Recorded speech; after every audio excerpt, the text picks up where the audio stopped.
بسم الله والحمد لله والصلاة والسلام على رسول الله الأمين وبعد.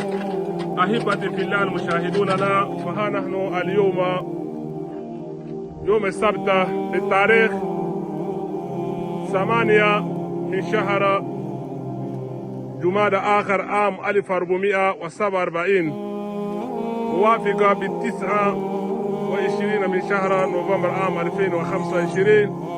نعيش مع إنزال الكواليب بئر صدقة جارية رقم 86 وتبارك فاعل خير من المملكة العربية السعودية تنفيذ مؤسسة رحمة الإنسانية للمجتمع.